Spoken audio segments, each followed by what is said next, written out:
Welcome to our channel. Today we how to enable subtitles on Amazon Prime Video, viewing setup step by step clearly. To enable subtitles on Amazon Prime Video, start by opening the Amazon Prime Video app or website. Ensure you are logged into your Amazon account. Select the title you wish to watch.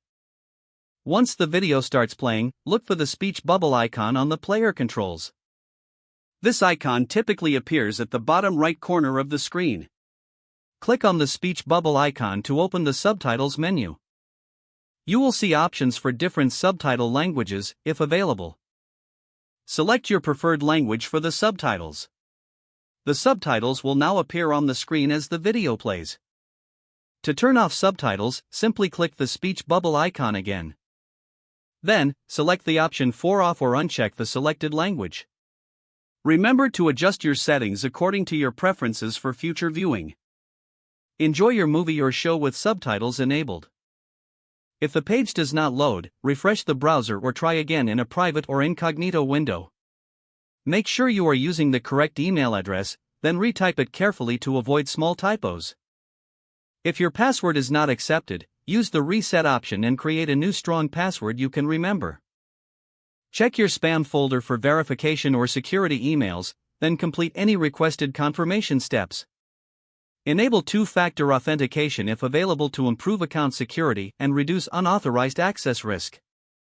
After signing in, review your profile details so your contact information and settings are accurate and current. If you see an error message, note it down and try again after restarting your device and internet connection. Log out when you finish, especially on shared devices, to keep your account and payment information secure. If the page does not load, refresh the browser or try again in a private or incognito window. Make sure you are using the correct email address, then retype it carefully to avoid small typos. If your password is not accepted, use the reset option and create a new strong password you can remember. Check your spam folder for verification or security emails, then complete any requested confirmation steps. Enable two-factor authentication if available to improve account security and reduce unauthorized. After signing in, review your profile details so your contact information and settings are accurate and current. If you see an error message, note it down and try again after restarting your device and internet connection. Don't forget to like this video and subscribe to our channel for more step-by-step tech guides.